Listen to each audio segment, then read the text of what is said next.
of the top 10 in terms of this week's MLB Power Rankings. The Dodgers occupy top spot. They're the only team to eclipse 80 wins so far.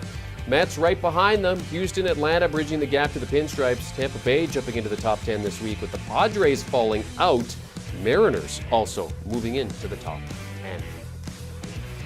All right, let's welcome in World Series champion Will Middlebrooks and MLB writer Matt Snyder to discuss this. Matt, I'm coming to you here first because you rate the power rankings. The head scratcher for me is the Yankees staying inside the top 10. I mean, they've lost 6 straight series. They're in the midst of an historic second-half collapse. What are they still doing in the top 10?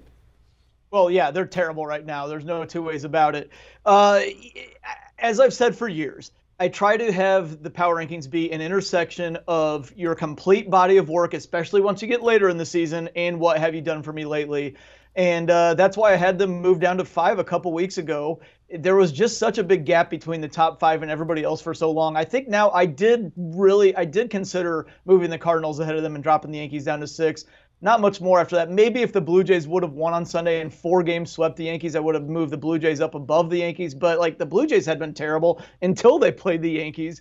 It is a historic collapse so far, though, because I looked up yesterday and I found in the integration era, which is 1947 to present, previously there had been 20 teams who won at least 2/3 of their games going into the All-Star break. Of those 20, only one had a losing record in the second half, and that was the 2006 Tigers, who actually made the World Series. So maybe there's hope for the Yankees after all.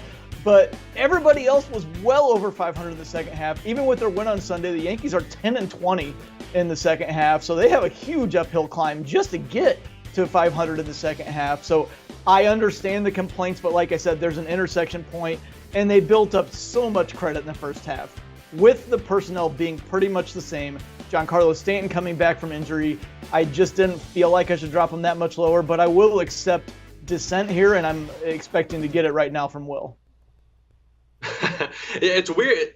I'll let you have it because, like you said, it's an intersection of those things, but it's just weird looking at their record and then realizing how bad of a baseball team they are because they're still almost 30 games over 500 because of how well they played. A month ago, they were 15.5 games ahead in the division, and we're discussing how they are going to be the best regular season team of all time. They're pacing for 120 wins, and now they've won 5 of their last 20, and it's like their entire team went cold at the same time.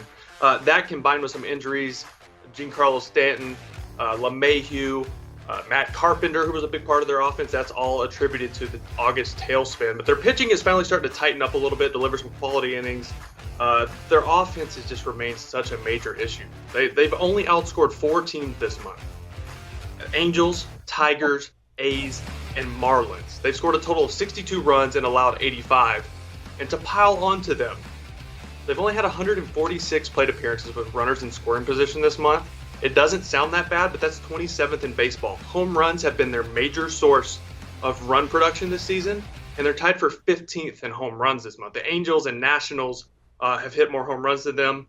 They can't wait until the calendar turns over to September and they can hopefully get some wins. And you mentioned Giancarlo Stanton. I mean, he had his rehab stint and thought that he could be back in the DH position in terms of playing on Tuesday. Yankees turn the page, second installment of the Subway Series, game 1 of 2 coming up Monday night. Mets have won 7 of the last 9 meetings. They send Max Scherzer out against Domingo Germán. Which team is this series more important for, Will? That's a good question. It's important for both of them. I mean, if you look at the grand scheme of things here, the Mets need to continue to win to keep that space between them and the Atlanta Braves. We know how hot the Atlanta Braves can get. They have a 4-game lead as of today. But then the Yankees, if you can rattle off a couple wins against a team that's playing as well as the New York Mets are right now, that's that jolt of confidence that you need in that clubhouse, and you're getting healthier. They have some health on the horizon, some health on the way. They have some wins on the way as well because they have the 17th toughest schedule remaining. They're playing some really bad teams down the stretch in September. I just don't think they pick up wins this series. Now, they got Max Scherzer tonight. It's looking like Jacob deGrom tomorrow. It's not confirmed yet. Could be Taijuan Walker. But either way, if it's Scherzer and deGrom, they've combined for a 2 ERA and an 11-3 record. Those aren't the arms you want to see as a struggling offense. And the Mets right now, they're a complete ball club. The Yankees are hanging on with everything in their might to not blow this lead. Yeah, Mets 21-7 in their last 28 games, and I mean it's not often this season we've seen the Yankees as plus money. They're plus money going into Game 1 tonight, plus 140 with the total sitting at 7.5 as you take a look at those World Series odds. All right, let's talk about the St. Louis Cardinals. 7 straight wins, hottest team in baseball. Their lead atop the NL Central over Milwaukee, now a season-high 5 games. What do you like most about the Cardinals right now, Matt? Man, that really ballooned up there, didn't it? Just for them to have a 5-game lead already. It was really, really close just about a week and a half ago, but they've won 18 of the last 22. I think what I like best is probably the infrastructure that they have at run prevention.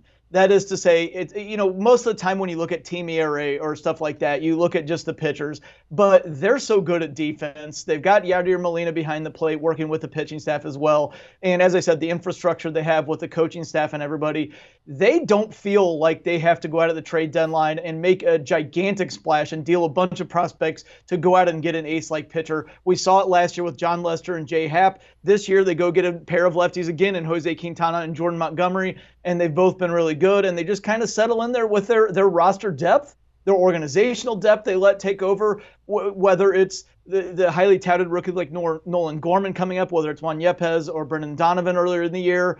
It doesn't matter if it's a highly touted guy or if it's just, again, organizational depth. You look at yesterday, a big home run from Lars Nootbaar, but then later in the game, oh, by the way, they still have superstars in Nolan Arenado and Paul Goldschmidt. Arenado got the big hit in yesterday's game. So it's such a good mix, a good total roster of 2 MVP candidates, a bunch of roster depth, a pitching infrastructure that means they don't have to have huge names in that rotation to get the job done.